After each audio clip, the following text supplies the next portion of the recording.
Hello everyone, welcome to back my channel. I hope everyone is having a wonderful day. Before starting the video, please go ahead and hit the subscribe button and give this video a thumbs up. We'd already speculated that Spoiler killed Damien. We just had their motive wrong.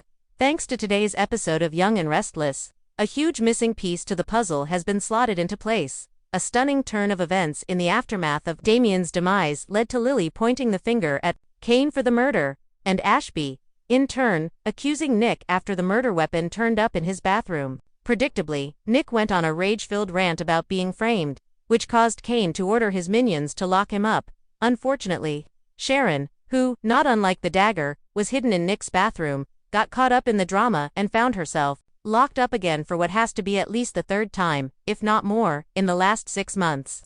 While Schick appears to be in dire straits, they're really not. Find out why here. It was their captivity that provided the clue to cracking the case. Whilst searching for something with which to pick the lock on the door, Sharon and Nick made a discovery: an old chest.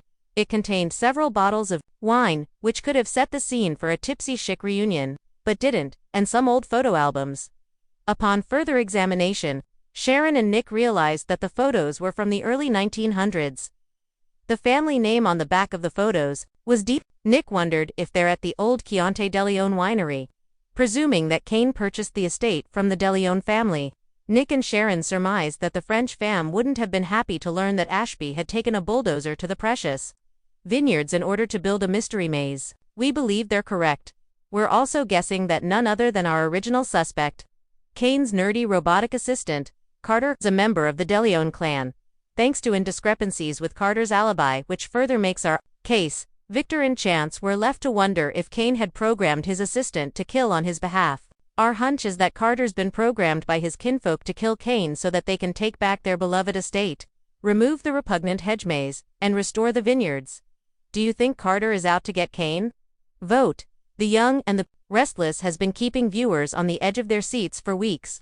Ever since Kane Ashby was found on the brink of death in a shocking cliffhanger, the twists, the turns, the unrelenting drama, the iconic soap opera has never been more intense. For fans who have been following every beat of the storyline, one thing has been crystal clear: Kane's near-fatal attack wasn't just a random act of violence. It was premeditated, deeply personal, and sinister. But just when we thought the investigation would be another long, drawn-out mystery, the Young and the Restless dropped a colossal clue that may have cracked the case wide open. This new twist doesn't just add another layer to the suspense. It raises questions, fuels fan theories, and gives us an unsettling glimpse into the mind of Kane's would-be killer. The setup: Kane's mysterious attack. Let's rewind for a moment. Kane Ashby, a beloved character on the soap, has had his fair share of ups and downs over the years.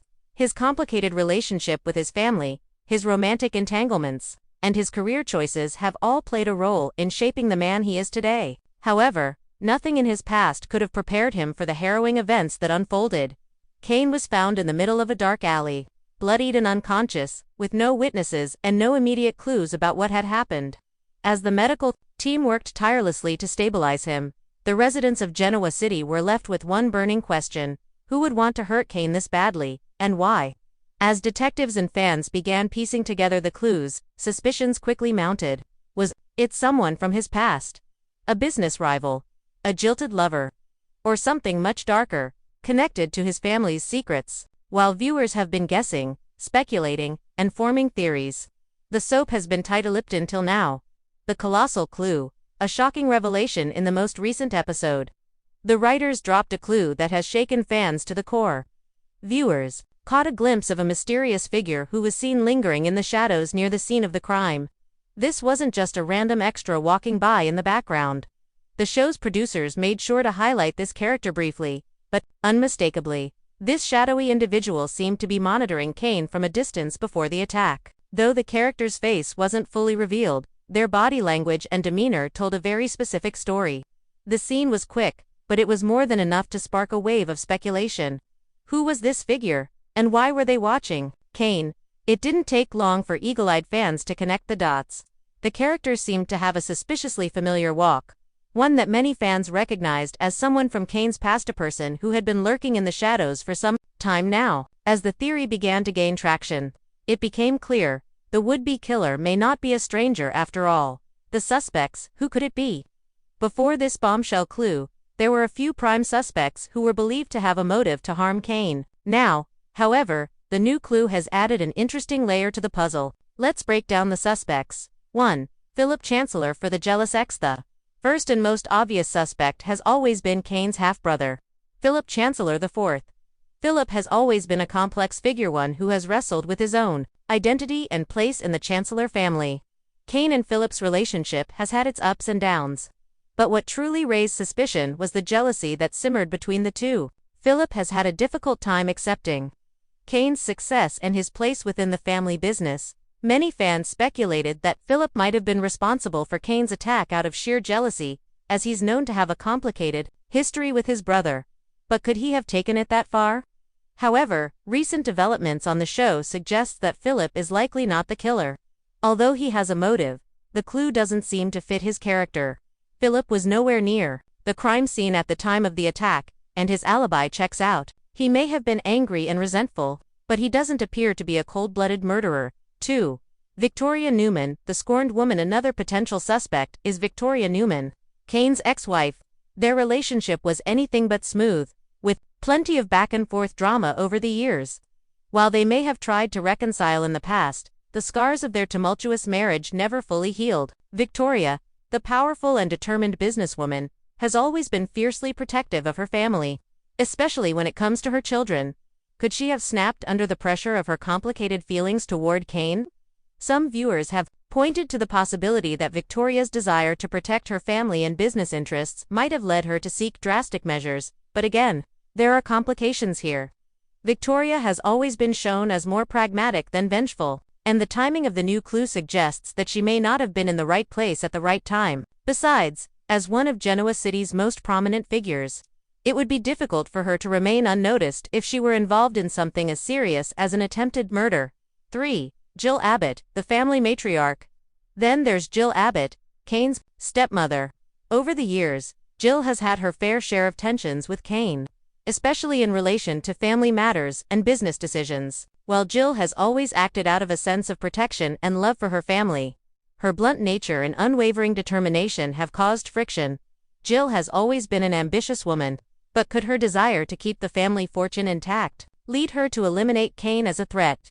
Though Jill has never been portrayed as violent, her ruthless streak, especially when it comes to the family's legacy, could mean she might resort to extreme measures to secure her place in the Chancellor empire.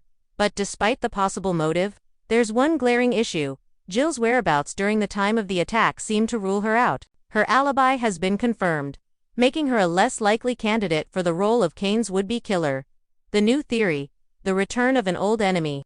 While all these suspects remain in the mix, the colossal clue dropped by the soap suggests that Kane's assailant may be someone from his distant past, someone who has been quietly waiting in the wings for just the right moment to strike. Here's where things get truly juicy. The shadowy figure who was seen observing Kane is believed to be none other than Sam Gibson, an old nemesis from Kane's days working in Australia. Sam was a former colleague who felt betrayed by Kane's actions years ago, and his resentment toward him grew with time. Back then, Sam had promised revenge, but after a few failed attempts to make Kane pay, he vanished from the scene until now. Could Sam have returned to Genoa City to finally exact his long-awaited revenge? The timing is certainly suspect, and it seems that the character's presence was purposefully highlighted to draw attention. Sam has always been a quiet, calculating figure, and it's no surprise that he would operate from the shadows, watching Kane before taking action. His reappearance would explain why Kane's attack felt so personal. It's not just about business or family. It's about settling old scores. The fallout. What happens next? As viewers brace themselves for the next few episodes, all eyes are on Kane's recovery and the investigation that follows. If Sam Gibson is indeed the would-be killer, it's only a matter of time.